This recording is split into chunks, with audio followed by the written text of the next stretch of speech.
Well, good morning, everybody. This is Dr. Craig Weiner at Change Your Mind Transformational Dialogue Radio. And it is my great honor, it is my great pleasure to have as my guest on the show today, Gary Craig.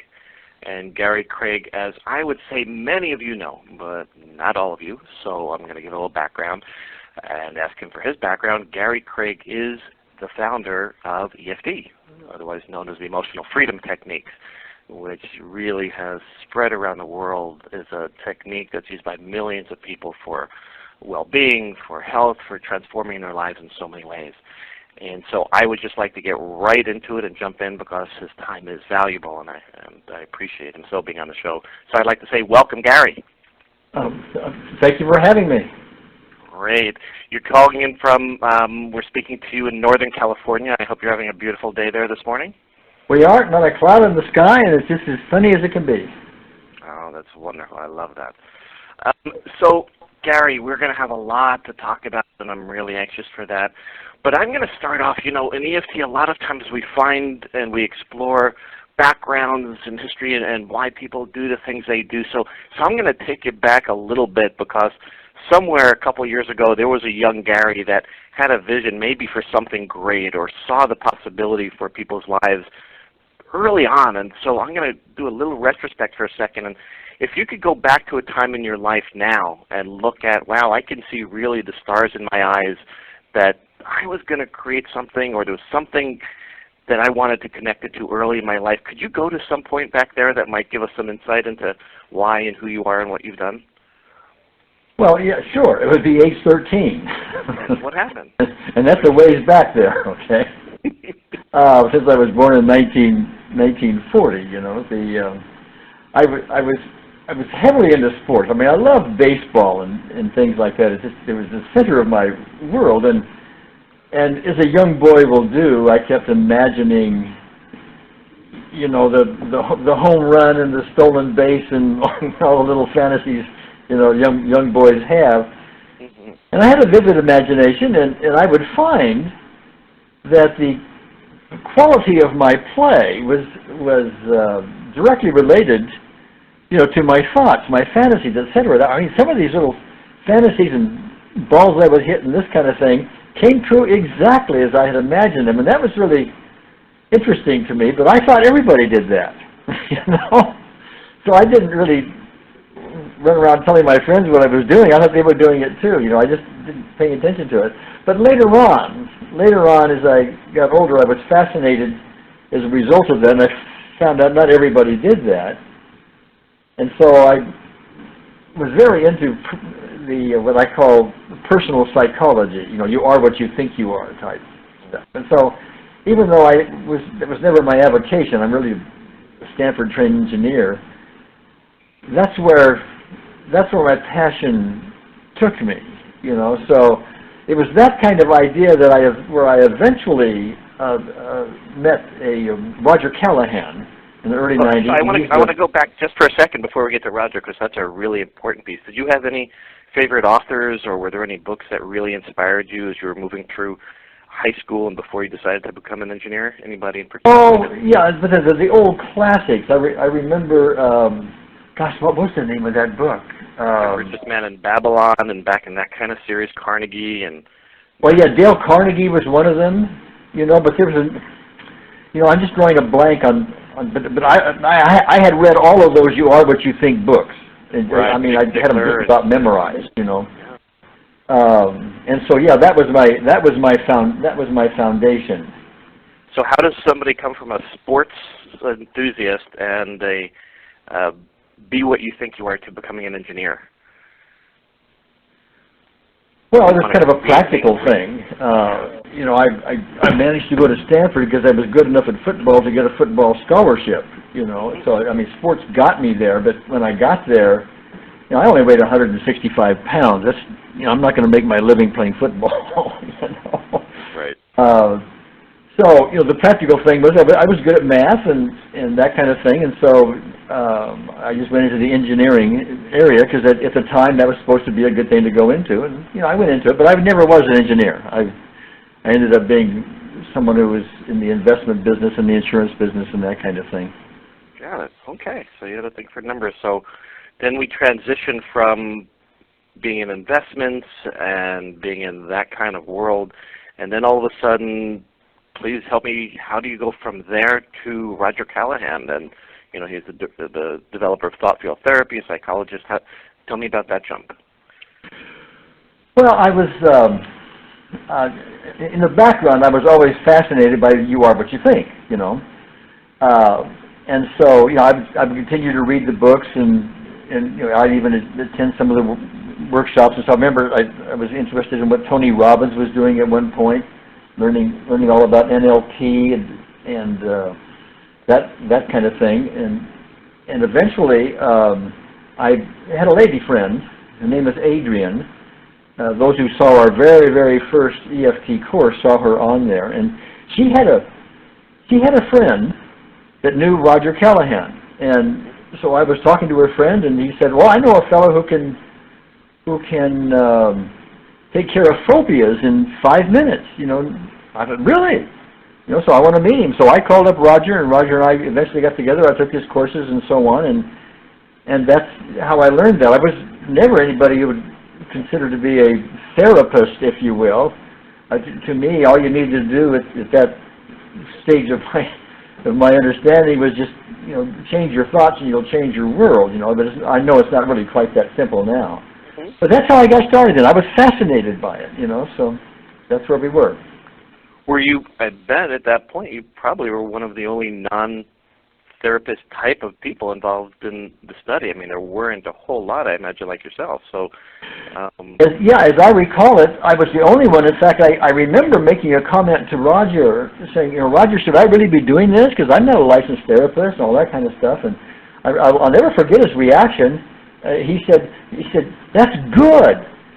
And I said, "Well, why is that?" He says, "It's because you have less to unlearn."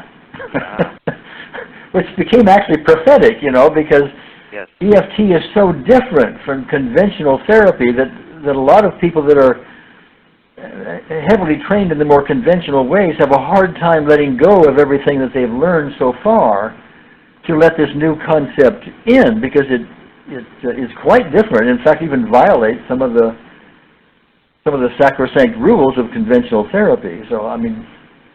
Anyway, I found that entertaining and insightful when Roger said that. Well, I think that's actually a really important and large perspective, because as EFT, and we'll talk about it deeper what it is in a minute, but as it sits in the world of psychology, we'll just kind of use that as a broad term of basically the science and practice of what we think and how that affects everything in our lives. It has become so mandated that to work with that, one has to come from a particular perspective. And here EFT is saying, well, we can still work with thoughts and beliefs and feelings, but one doesn't necessarily have to come from a psychotherapeutic model. And that's caused a lot of ripples. It's opened the door wide open to a lot of people being able to work with those things. It has its challenges, but it also has its great gifts, doesn't it? Well, yeah, and it's a kind of a double-edged sword. I mean, when Roger first brought this out, and God bless him, he was the only one out there doing this kind of thing. I mean, we're tapping on the body with our fingertips to stimulate some meridians in the body, and that's supposed to be therapy. I mean, it looks really strange, you know. And so at that point, while he was having a very hard time with the conventional therapy folks, because they were ridiculing him, and he wasn't about to take it, you know. He had to have a very thick skin, you know, but he did, and he kept after it. So that's really great. And it opened the door for a lot of people to do a lot of things, you know. The housewife someplace who wants to take care of her headaches now has a tool to do that without using any drugs, etc. Now, I'm not by that saying we're supposed to ignore our doctors. Of course, we need to pay attention to the medical profession, etc. But as a standard tool that people can use for everyday things, you know, it became quite popular, you know, very popular, spread all around the world this way. It did. I do have to mention, one of the difficult things about that is that some people get so enthusiastic about it that they start thinking they can do with it things they really shouldn't do. They start going where they shouldn't belong. Sometimes people get involved that have no therapeutic backgrounds whatsoever and try to handle somebody with some severe psychosis, and they're going to run into trouble because they're just going where they don't belong, and they need more background and training. So that's the unfortunate thing. That does happen from time to time, but fortunately it's rather infrequent. Sure, and you know that sometimes is a challenge with enthusiasm that comes along with coming in contact with something powerful. That one has to then learn to establish one's boundaries of safety and where one should stay and when one's over one's head with oneself or working with another person. And this is my any healing modality. Yeah, this is my estimate, Craig. But I think there's about 3 or 4% of our population that shouldn't try any form of therapeutic modality, healing process without the presence of a skilled professional. I mean, their emotional and physical frailty is such that they just shouldn't do that, you know, so they really need to have somebody by their side as these things are attempted. That's not just for EFT, that's for all kinds of... Right, and who knows what that percentage is, but it certainly is a percentage, and we need to be, whether we're working on ourselves or working with somebody else professionally or a family member, we need to be very diligent of those things. So, yeah, it's very important. And as a chiropractor, I certainly know, you know, we call them red flags. In other words, when we run in to something that says, oh, you know, we need to stop here and take a look, either have an MRI, we need to get a consultation from an orthopedic surgeon, et cetera. You know, we all have those places that we need to work in collaboration. Of course. So in stepping back a little bit, so let's go back to how EFT formed out of Roger's work. So Roger, as I understand it, was using, as you said, a blend of tapping and stimulating these acupuncture points on meridians and working in a psychological arena. How did it happen for you that EFT developed to take it wider and outside of just that, the direction that you took it? Well, I don't know that it took it wider and outside of that. That's not quite the way I would say it. It was rather I was watching what Roger was doing, and the way he was doing it to me. Now, this is not to an engineer, okay? Roger's not an engineer, and I'm not a psychologist, so you can imagine some of the conversations we have, you know.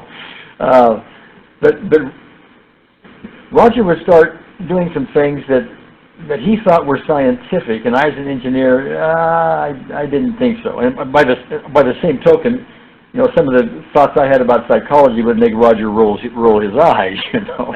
Absolutely. But so I started looking at what he was doing, and I thought it was just unnecessarily complex. Now, but please let me interject here. That's my view. There are a lot of people that work with Roger still. They're almost like disciples of his, and they like what I think is a rather overly complex process, and works fine, and I'm not trying to dissuade anybody from it. But to me, to be able to put that in the hands of the everyday citizen, it was just an onerous task. You know, it couldn't happen. So I started looking at it, and I took the process apart like engineers would do, and I'd put it back together and take it apart, and put it back together and take it apart, you know, and evaluating all of its parts. And eventually I would just throw out some things I didn't think were necessary, and I developed the whole thing into one simple mechanical process. We call it the basic recipe that anyone can use. And I found in practice it was just as powerful, and I think in some ways it's even more powerful, but again, that's my opinion. You know, than what Roger was doing at the time. That's a long answer to your question, but I hope I did the job there.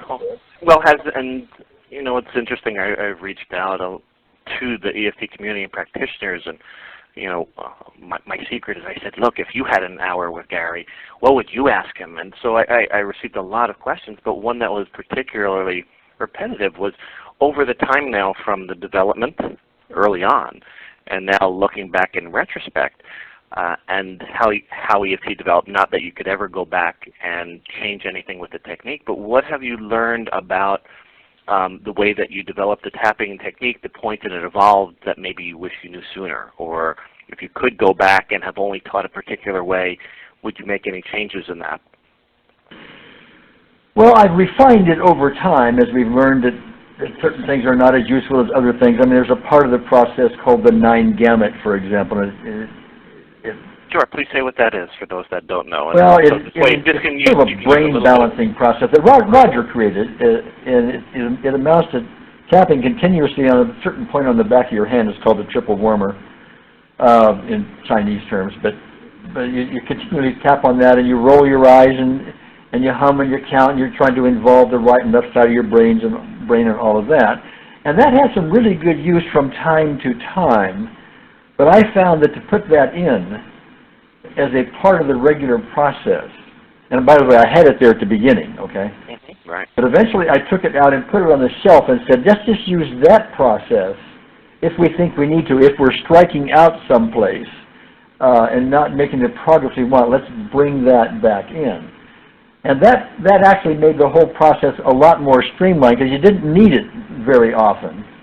Right. And the one thing that made the whole process look so silly to the uninitiated newcomer was this rolling your eyes around your head and humming happy birthday and stuff like that. Right. You know, it was really too far out for most people. So by eliminating that, or at least putting it on the shelf for sparing uses, it made the whole process a lot more easy for people to digest, and it was just about as powerful. Okay, so really I always sensed of you as an engineer of looking, how can I be most efficient with the system? How can I use the least amount of energy and still get the greatest result? Yeah, it seemed like that streamlining process was part of that for you. Yeah, and so I've gradually refined here and there, but you know, when you look back at it, we've been using the same concept, if you will, of tapping on the meridians and tapping on these various points since I started this in the mid-1990s, and I really haven't changed that essential piece. There's been little refinements and that kind of stuff, but the essence has not changed at all. There's been one recently. Can you speak a little bit, just there's curiosity out in their field, speaking about what's referred to in EFT as the setup point and psychological reversals. And could you speak a little bit about that, because there's a lot of interest in your current view on that? Yeah, psychological reversal was a concept that Roger had learned from an MD by the name of John Diamond. Right. And basically what it seemed to be doing was to pinpoint the idea that some people are, I guess the term is reversed against, you know, being able to heal. The way Roger would put it is when they start to think about something like losing weight or getting over a certain issue. In his view, the energy meridians in the body, the polarity would change, meaning in simplest terms, the energy would run in the opposite direction. And that supposedly was supposed to actually stop EFT from working. And then Roger developed a psychological reversal tapping routine for that, etc., which I bought into and you know, was useful and all of that. But as time went on, I kept looking at that, and it just didn't quite match up to me. Now again, I really got to emphasize this is my opinion. Absolutely. You know, Roger would disagree with it, okay? Right. But I kept saying, well, we're not talking about TFT right now. We're talking about EFT. Yeah, Roger calls this stuff thought field therapy, or TFT. Right. But I would look at that and I'd say, no, that's, you know, there's another concept within psychospeak, if you will. It's called secondary gain, and basically that means you know, people have a built-in reason not to get well. An example of that would be someone in a wheelchair who's receiving, you know, disability income payments, and they are in the wheelchair and they are getting a lot of love and attention from their family they didn't used to get. They have reason to stay in their wheelchair. Okay. Yeah, and when Alina and I teach that, that's also something we tread very sensitively on, because many of those secondary gain issues are subconscious and they're not even aware of them. Yeah, and that's very true. And so I began to think, you know, I'm not sure there really is a psychological reversal. In fact, I really haven't officially even used that for years, and none of my results changed at all. I mean, I still get the same kind of result. So I've sort of told the world I'm not really buying into that. concept now. I don't think we need it, so it's just really a form of secondary gain, so let's just eliminate that. But that doesn't change materially the way we use the tapping process, interestingly enough. I just took that concept out. So we're just taking away the idea out of EFT, the psychological reversal as it exists as a reverse polarity. We still understand that there are maybe subconscious secondary gains, and we're still using the setup point as we always have. We're letting go of that PR or psychological reversal as a sense of a polarity shift. Yes? Yeah, and here's where we get into some of the sophistication of EFT. I have found that if you're stuck on something with somebody's issue, you're not going any place, it's not, in my experience, psychological reversal that is stopping the process. Rather, we haven't really gotten down into the core issue yet. We're still on the surface someplace. We've got to start asking questions about specific events in one's life, that might have given one reason to, be where they are on their issues and this kind of thing. And you get down to those specific events, which are the building blocks of everything I found in time, and take care of those, which EFT does beautifully once you get down to the smaller pieces. You take care of those, and then, the larger issue that psychological reversal was supposed to have thwarted, it just disappears, like there was no ever such thing as psychological reversal. So, I'm going to just go right with you because, so for those that don't know, my wife, Lena Frank, is a EFT trainer, and one of the things she's always credited you with, Gary, is saying, just as Gary said, in order to be terrific, you have to be specific. And she always speaks to this insatiable curiosity of getting down to the right questions. And I think I hear from you saying that it takes that kind of level of questioning and exploring till you find, and when you do find the right something that happened in the past, the right circumstance or story that happened, then EFT will knock it out and create change. Let me give you a classic example, if I can, Craig. Our veterans are coming back with this post-traumatic stress disorder, or PTSD. Absolutely. And what some people in the energy psychology or EFT community do that may not have learned it at the higher levels, we'll try to help the vet, and they will start off the process by aiming it at their PTSD. And that's going at it a bit too globally, because PTSD, that whole ailment is there because they've had a lot of specific events in their combat experiences. And so if you try to go for the PTSD is the general label rather than the specific events that caused it, it's like trying to chop down an entire forest of diseased trees with one swing of the axe. It just doesn't work very well. Now, you can give them some relief by doing that, etc. But what you really need to do with those vets is to take that specific time when they were in that foxhole and that hand grenade went off and all the screams and all the other gory things that happened at that point that contributed to their overall PTSD and their nightmares and everything. You go take care of those and take care of those specific things and do it well and thoroughly, and do a handful of those. The whole process generalizes, and the PTSD magically collapses. It's really something to see, and it's just delightful to help these guys out with this kind of result. So great. And when we talk about the future, that's certainly a large demographic that we're seeing that potentially can be so helped, as studies are continuing to show PTSD being helped by EFT.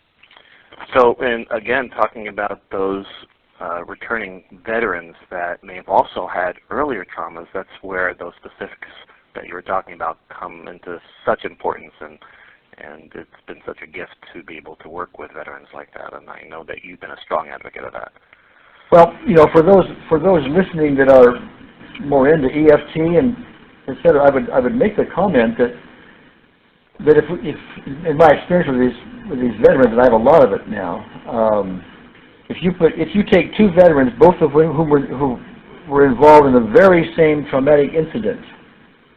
One of them had a very well-rounded, very happy childhood, so to speak, Right. and the other, it was abusive, full of trauma, and so on. It's the latter one, the one that has the traumatic foundation that goes into the war, that is much more likely to get the PTSD than the one who had the less traumatic experiences in childhood. It's like the war experience exaggerates or builds upon the traumatic foundation that was already there when they came into the war, and it's really something to understand. So sometimes to get these vets, even more thoroughly beyond their PTSD experience, you need to go back even into their childhood and some of those specific events, to clean that thing out more completely. Do you have a particular story that sings in your heart for somebody that you worked with and can just picture that changed their life or has been in touch with you afterwards, how their life changed? Is there any story? Are you speaking of a vet or? Yes, yes, since we're on that subject, yes. Well, I have tons of them from all kinds of areas, but one of them was actually on film. The fellow's name was Robert, and he was in the Vietnam War. And the part that didn't show on the film was when I was talking to him, he would be recounting this experience where he was parked in a Jeep outside of a village in Vietnam, and some young 5-year-old boy starts walking towards him with a hand grenade in his hand. And he had to fire. He had to shoot the boy, and he had major trauma about that. He couldn't even talk about that, but just crying and going into all kinds of things. And I remember he would say, "You don't shoot little kids." And we started doing EFT on that, and the whole process shifted for him. And he had literally had a belief change behind the scenes, which happens a lot with EFT, to the point where he eventually said, the way that was, it was either him or me, because that kid was going to throw a loaded grenade into his Jeep, okay?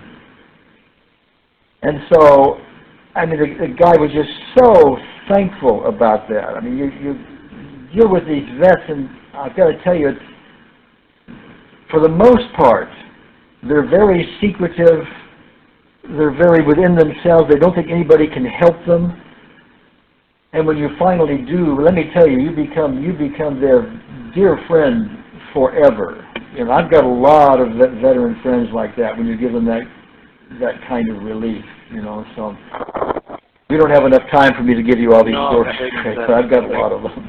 Now, EFT, besides being used to help veterans, is also working around the world in a lot of different contexts, some of which we might hear about, some of which we don't. So can you maybe point to some of the areas around the world where you're excited to either see where EFT has gone or maybe going to, because you get to see and hear a lot of things that not all of us do. I'm curious what excites you in the arena of populations and places around the world where you're seeing EFT being used to affect change? Well, actually, those familiar with EFT know that it addresses just about every emotional, physical, or performance issue you can name. I'm talking about serious diseases and everything, And I've got a number of people that are friends of mine that were terminally ill. One that comes to mind, a lady with scleroderma, and she was in massive pain, and she was given terminal illness, diagnosis by her physician. She's still with us and has no pain whatsoever,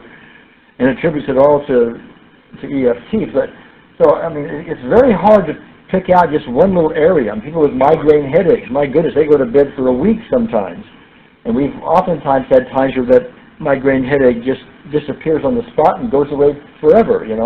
That's not everybody, but that's a good percentage of them. But well, with healthcare, to be really honest, Gary, when I first found out about EFT, I was skeptical because it was, there were things that were written of, try it on everything, try it on, and as a healthcare provider, I was skeptical. What one thing could help such a wide variety of conditions? Yeah. And it wasn't an unhealthy skepticism. It was just, well, you better prove that to me. And when I finally saw that, really how I was able to accept that was, does stress affect everything? And that I could accept, that stress There you go. could aggravate every condition. So I'd like to ask you, in your perception, and as it's taught and spoken about, what EFT does as far as energy, as far as stress, and how do you perceive what EFT is doing with regard to the body? Well, the way I put that, Craig, is I make sure people realize that we're not competing with or replacing anything medical. I don't know anything about medicine, you know, but rather it's a different approach. Now, the medical approach, as I understand it, basically views the body, you know, as a bag full of bones, chemicals, and body parts. Okay, and so they address it that way. They address more like symptoms, etc. And that's not 100% completely true, but it's generally the way I understand it. EFT, on the other hand, comes at it from a totally different approach.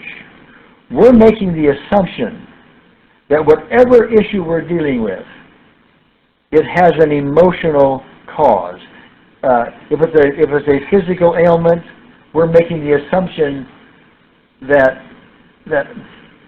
either the energies in the body are disrupting, which usually has an emotional cause, or it's just straight an emotional cause. So the angers, the guilt, the griefs, the traumas, the fears, etc., that we would carry around within our body show up physically in these various ailments.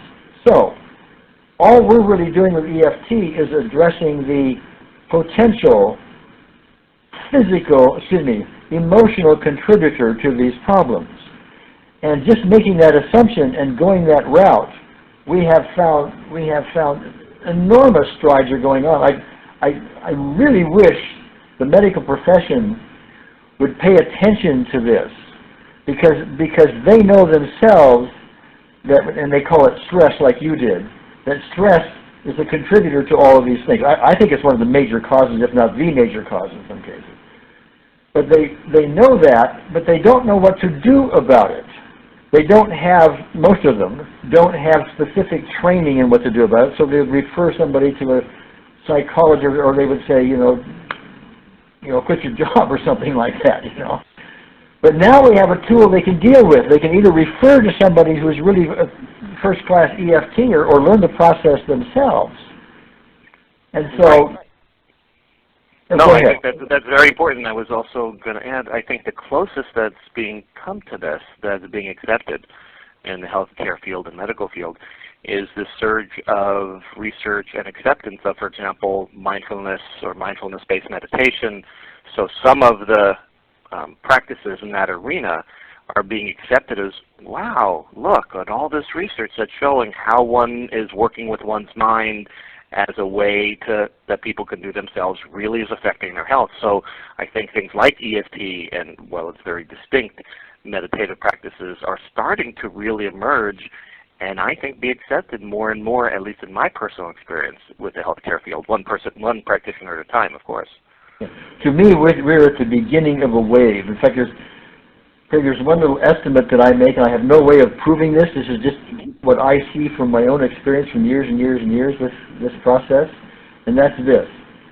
If the medical profession really understood EFT and applied it in skillful ways, that's an important term, skillful ways, to their patients before administering drugs, surgeries, radiations, and all the invasive techniques, that our national health bill would be reduced by at least 50%, if not 80%. I think that I see that as definitely a possibility and certainly a vision to move towards that I'd love to see the result of. Yeah, well, I've seen so much of it that you know, again, I can't prove that. That's just my seat of the pants, hip pocket, you know, estimate. Right, and we don't know, but certainly, you know, I just recently had an article published exploring some of the what are called the ACE studies, right? The adverse childhood experiences, where they look at the populations of where there's been physical, emotional, and different types of abuse and violence, et cetera, in childhood, and the result of how that creates adults with health problems and unhealthy habits. Yes. And that kind of study is being accepted as what happens to us when we're young affects our bodies decades later. That kind of research points to the care that needs to be taken to resolve those kinds of traumas and explore that, and I think that EFT fits perfectly into that. Yeah. So back to, we were talking about the veterans, and I'd like to, again, things around the world. So, we've seen EFT used in Rwanda. We're seeing it used in different places where violence has been happening. But that kind of addresses what veterans have witnessed. But what about, how do we get to performance, for example, and athletic performance and excellence? So that's a whole nother level and different arena. Can you speak a little bit about that and your experience? Oh, sure. I have a very strong background, in athletics myself, and you talk to any accomplished athlete and ask them, what's the difference between a good day and a not so good day on the athletic field, and they'll tell you they have different terms for it, but basically it's in your head, they would say. It's the mental set of the game. In fact, there was a very popular book written years ago, decades ago actually, called The Inner Game of Tennis. I remember it well. Yeah, where we're really talking about your mental set that makes the difference between the good day and the superb day, that kind of thing. And so, but that's also the same thing as saying it's an emotional thing. Let's take a very simple example with golf. That's a very popular sport. So, if you've ever played golf, maybe you're in the middle of the fairway and you're going to pull out one of your woods or one of your irons and you're going to try to approach the green, and so you're there and you do your backswing, and as you do that, something happens mentally and you're going to mess this shot up, okay? I mean, that happens with some frequency. You're even saying to yourself, I'm going to mess this shot up, And so you do it. All it takes is just a little bit of adjustment in your swing that this mental set may influence, and you hit that ball a 1/60th of an inch or an 1/8 of an inch off of where you would like to hit it, and the thing, tails off into the woods someplace, okay? And every golfer knows that. They know the difference is always in their head, so to speak. And I've had a lot of golfers who will learn EFT, and when they get to these points on the golf course, and they know that they can just feel this emotional doubt, if you will, come in, they start using EFT for it, and more often than not, that errant shot just doesn't happen. They get the shot off where they want to, So that's a small example. Have you used it before putting? Do people see you tapping on the golf course when you got a difficult shot? How do you use it that way? I don't play golf that much, but I'm on film with my son, who was not a great golfer by any means. He was on a 9-hole course, and he typically shot in the high 50s or low 60s on a 9-hole course, okay? So I got the camera out, and we started tapping before every shot is what we did. We tapped before every single shot that he did, and he had never, ever, ever broken 50, and I hadn't even come close to it. And in this particular day, he hit 43, and that gives you an example. That's great. Actually, let's go there for a minute. Personally, all of us that have used EFT have challenges, and maybe either a certain type of person or situation that's hard to work with. What have been some of your challenges? What do you find either more difficult to work with? Is it a particular issue, a personality type, a circumstance? I'm just curious where some of your challenges might have been. Well, the answer is going to be a little bit different maybe than you expect, Craig, because since I ran into and developed this idea of breaking down complex issues into specific events, I found that you can take, I don't care how complex the issue is, whether it's PTSD or somebody with cancer or somebody with multiple sclerosis or so on. As long as you break it down into the specific events, you can handle just about anything. Now, that being said, that doesn't mean we just do this one little process and across the board we get 100% results. No. But the real issue isn't so much the EFT process. It's the person involved. It's the skill in trying to discern from the individual, the client, the patient, what the real core issues are, where these specific events are, and that takes a skill. That's an art. Right.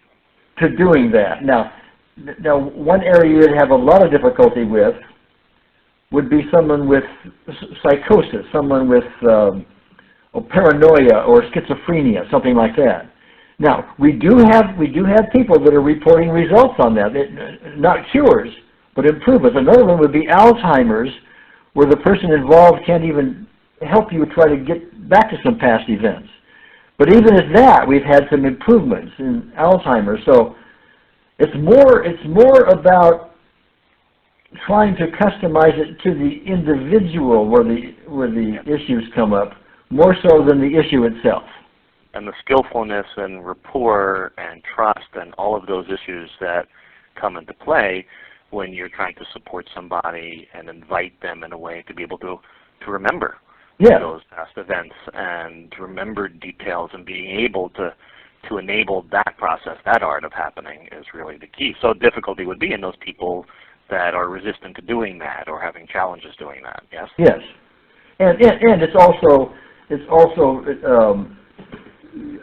we have to bring up the skills of the therapists themselves in there, because if they're a beginner at this, they're not going to be as good at smoking out these real issues as someone who's been around the block a number of times. Absolutely. And I'd say another important piece with that I think is so important, and you've spoken to in the past, is I'll simplify it by saying, look, trying to knock out the negative first, right, rather than going to the positive, but just that ability to eliminate the resistance or those things that don't allow the energy and the healing to flow, the negative emotions, so to speak. Do you want to just address why that's so important first? Well, first of all, I want to thank you for bringing the question up, because that's one of the things that I've had a difficulty over time selling, if you will, because conventional psychotherapy and the conventional books and all of this kind of stuff keeps talking about the positive. Oh, we want to be positive, we want to be positive, we want to be positive, you know. And there's a lot of books about the positive, you know, doing positive affirmations and so on. And so people generally are conditioned for the fact that, oh, gee, we want to be as positive as we can, and that's the opposite of what we're trying to do. What we're trying to do with EFT is, let's find the negative. I mean, let's really bring it up and put it on the table and take a look at it, because it's the negative that is causing the disruptions in the body's energy meridians that EFT addresses. So we need to tune in, if you will, to the negative aspect of it, use EFT, collapse the negative. We're getting rid of the competition, if you will, to positive thinking. And once you get rid of the competition, then the natural joy, the natural positivity that we all possess starts to bubble up to the top. And so when you start injecting positive phrases into the process, that doesn't mean our EFT process won't work, but you are diluting it when you do that unknowingly. And I really want to emphasize, we're aiming for the villain here, and the villain is the negative emotion. We're not trying to cover it over with some positive statements. Right, and as a result of, and as a chiropractor, it's a perfect analogy. When we remove the subluxation, nerve flow can happen. So when we remove that which gets in the way of healing and health, it's a natural state and a natural flow to move towards. And then as we move out of the symptoms into a more neutral or homeostatic or balanced state, then we can start to move toward mastery, excellence, extraordinariness. So as we move into that scale for a moment, there's that wholeness of being, that moving toward connection with all that is, and moving into it.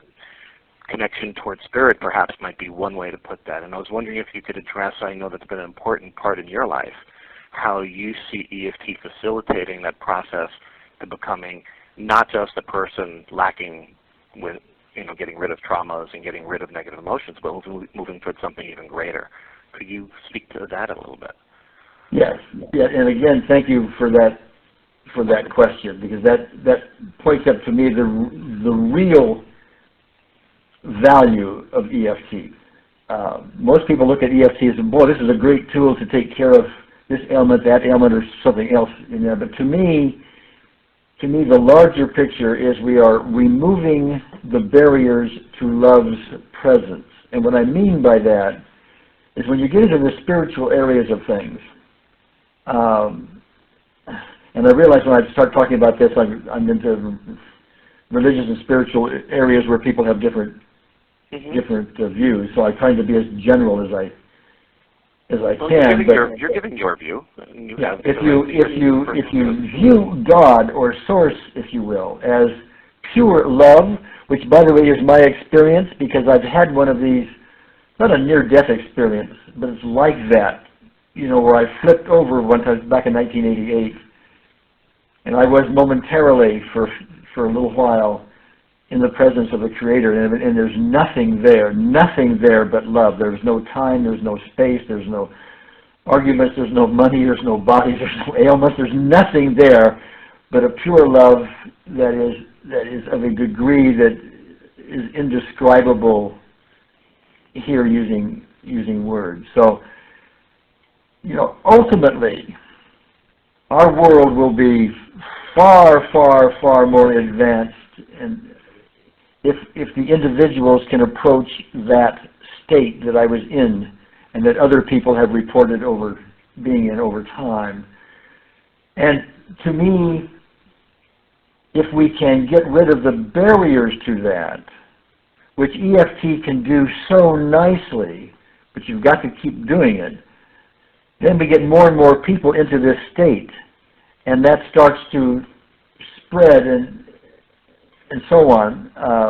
That's when we will start really solving our world's problems of poverty and war and disease and so on, because in that particular state, I guarantee you, there is no such thing as disease.